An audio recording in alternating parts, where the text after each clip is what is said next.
Welcome back to Jets Flight Plan. Eric Allen alongside the Madbacker Bart Scott. Fall is in full effect, and Bart has brought out the white cashmere sweater. He is serious today. It was a serious mistake, but I tell you what, it's always summertime in this studio, and I'm burning up.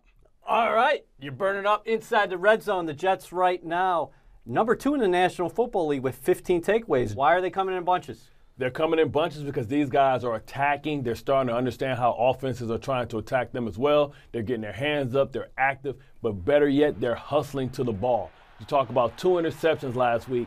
Avery Williamson, Claiborne, because they're all meeting at the ball, get the deflection, and you're getting extra possessions for your offense. That's what you want if you're a defense. You want to try and put your young rookie quarterback on a short field so that he doesn't have to march 8 plays, 11 plays, drive the ball down the field, get easy scores. How about a red zone remedy for the offense, who is doing a lot of good things? Sam Darnold completed 80% of his passes last week, but just 1 of 6 in the red zone, last in the NFL so far this season. 42 points. It's hard to get 42 points. It's even harder to collect 42 points when you have 7 field goals. Just imagine if the Jets could have converted at least 3 of those field goals into touchdowns. That's 21 easy points instead of 21 points on 7 attempts.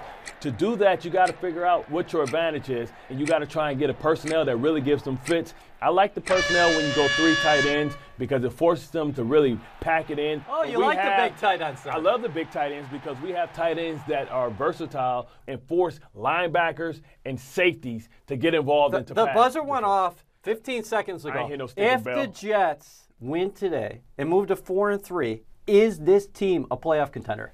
Maybe. I don't want to look that far. This is a young football team. When you're a mature veteran football team, you can look ahead. You can anticipate because you've been there before. This is new territory for a lot of these guys. When you can afford yourself to look at the playoff and look at the playoff picture is in November and December. We call it the dash for the cash. You just want to be close enough so you can have an opportunity to be in the tournament. How about Kirk Cousins off to a great start with the Minnesota Vikings? I don't like that. Completing 70% of his passes.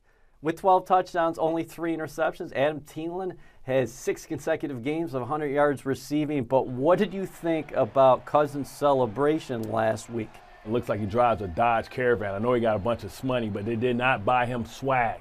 That was horrible. And now as all his team is growing in, but I'll tell you what, he's playing at a high level. But at the end of the day, they're 3-2-1.